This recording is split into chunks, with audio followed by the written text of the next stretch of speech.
जय गुरु जी। शुक्राना गुरु जी। सारी संगत को जय गुरु जी। ओम नमः शिवाय। शिव जी सदा सहाय। ओम नमः शिवाय। गुरु जी सदा सहाय। शिव पुराण श्री रुद्र संहिता पंचम खंड का 97वां अध्याय, गजासुर की तपस्या एवं वध।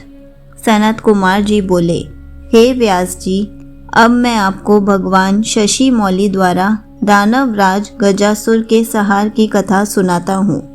गजासुर महिषासुर का पुत्र था। जब गजासुर को यह पता चला कि देवताओं के हितों की रक्षा करने के लिए उसके पिता महिषासुर का वध कर दिया गया है, तब उसे देवताओं पर बड़ा क्रोध आया। तब गजासुर ने देवताओं से इसका बदला लेने के लिए घोर तपस्या करनी आरंभ कर दी। काफी समय तक गजासुर ब्रह्मा जी को प्रसन्न करने हेतु तप करता रहा, परंतु ब्रह्मा जी वहां प्रकट नहीं हुए। इधर दूसरी ओर उसके तप की ज्वाला धधकती जा रही थी, जिससे देवता चिंतित हो उठे। गजासुर की तपस्या से दग्ध होकर सभी देवता ब्रह्मा जी की शरण में गए और उन्हें गजासुर की तप की अग्नि से जलने की बात बताई। तब ब्रह्मा जी गजासुर को वरदान देने के लिए गए। गजासुर ने ब्रह्मा जी की स्तुति कर उनसे महाबली और अजय होने का वरदान प्राप्त किया। तत्पश्चात ब्रह्मा जी उसे वर देकर वहां से अंतर्धान हो गए। ब्रह्मा जी से अपना मनचाहा वरदान पाकर गजासुर प्रसन्नता पूर्वक अपने स्थान को आ गया। वरदान पाकर वह गर्वित महसूस कर रहा था। उसने चारों दिशाओं में अपने राज्य का विस्तार करना आरंभ कर दिया था। उसने तीनों लोकों सहित देवता, असुरों, मनुष्यों और इंद्रादि तथा सब गंधर्वों को जीतकर उनके तेज का हरण कर लिया। उसने सभी को बहुत परेशान किया। पृथ्वी पर रहने वाले सभी ऋषि मुनियों, तपस्वियों, साधु संतों और ब्राह्मणों को गजासुर दुख देने लगा तथा उनके कार्यों में बाधा डालने लगा। इस प्रकार गजासुर अपना राज्य फैलाता जा रहा था। एक बार वह भगवान शिव की प्रिय नगरी काशी में जाकर वहां सबको सताने लगा।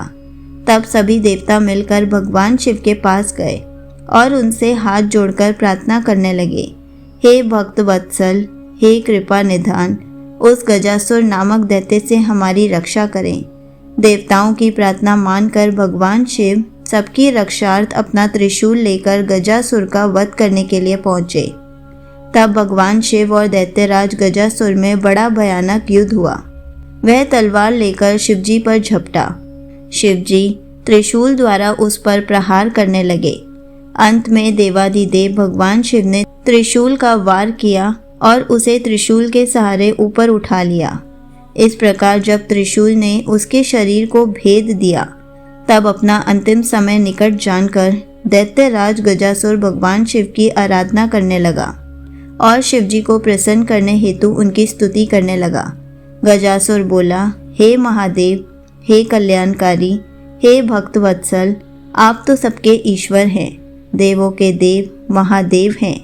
आप सदा अपने भक्तों की रक्षा करते हैं और सदा भक्तों के अधीन रहते हैं।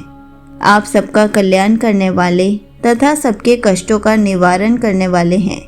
आप निर्गुण निराकार हैं। सब शरणागतों की रक्षा कर आप उनकी इच्छाओं को पूरा करते हैं। ऐसे देवादिदेव भगवान महादेव को मैं प्रणाम करता हूँ।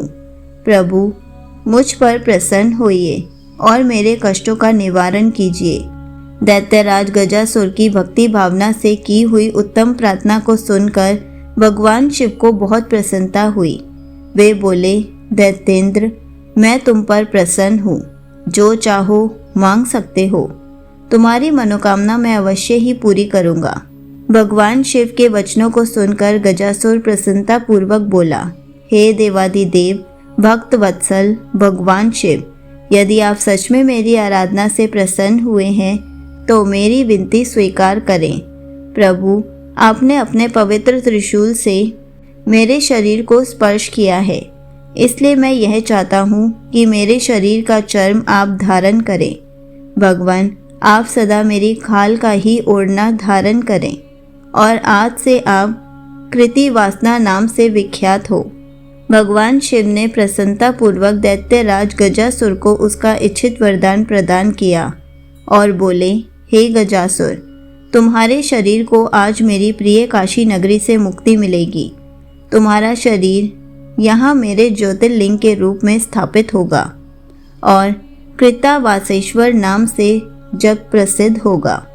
इसके दर्शनों से मनुष्यों को मुक्ति और मोक्ष की प्राप्ति होगी।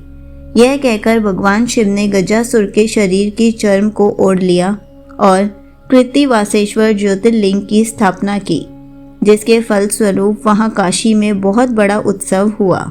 सब देवता बहुत प्रसन्न हुए। तत्पश्चात भगवान शिव वहाँ से अंतर्धान हो गए। संगत जी, यहीं पर शिव पुराण श्री रुद्र संहिता पंचम खंड का 57वां अध्याय समाप्त होता है। जय गुरु जी। शुक्राना गुरु जी।